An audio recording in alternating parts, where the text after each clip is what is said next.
ارے کافی جو ہے نا یہ آسان ہو جائیں گے۔ ایک تو باگرام کی اہمیت جو میں نے بتا دیا، وہ اپنے نارتھ آف کابل ہے،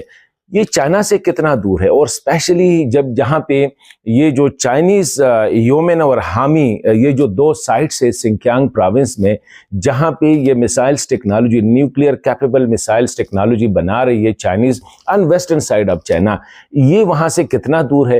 اور امریکہ کے جو دیگر ایئر بیسز ہے اس خطے میں، جاپان میں ہے، فلپائن میں ہے، انڈو اسپیسیفک میں جگہ جگہ پہ ہے، وہ کتنے دور ہے چائنیز یہ جو جہاں پہ یو ایس انٹرسٹ ہے، اور پھر چائنا کا گروئنگ انفلوئنس کس سائڈ پہ ہے، یہ مغرب کی سائڈ پہ یہ جو ہے نا گرو کرے، اگر اس کا سی پیک بھی ادھر ہے یا دیگر اس کا جو بی آر آئی ہے اس کا بھی فوکس جو ہے نا یہ ویسٹ سائڈ ہے، تو اس لیے امریکی سمجھتے ہیں کہ یہاں پہ ہمارا ہونا بہت زیادہ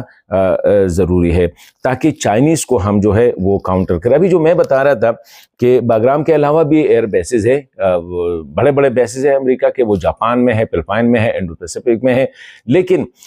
جو اس وقت سب سے نیئرسٹ ہے، قریب ترین بیس جو ہے نا وہ فلپائن میں ہے، اور وہ سنکیانگ سے جہاں پہ یہ فیسیلٹی ہے 3000 میل دور ہے، مطلب ہے کہ کافی دور ہے۔ ابھی اس کے مقابلے میں اگر باگرام کو دیکھیں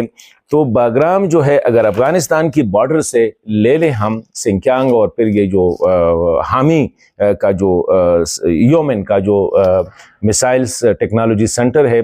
جہاں پہ missile technology nuclear capable missile جو ہے نا بنا رہی ہے، جہاں پہ اس کا وہ بیس ہے، وہ افغانستان کی بارڈر سے 500 میل، مطلب ہے کہ کہیں پہ 3000 مائل اور کہیں پہ 500 میل، اور اگر آپ اسپیسیفکلی باگرام سے شروع کریں اور جہاں پہ یومن ہے بالکل تو وہ ہے 1500 میل، یعنی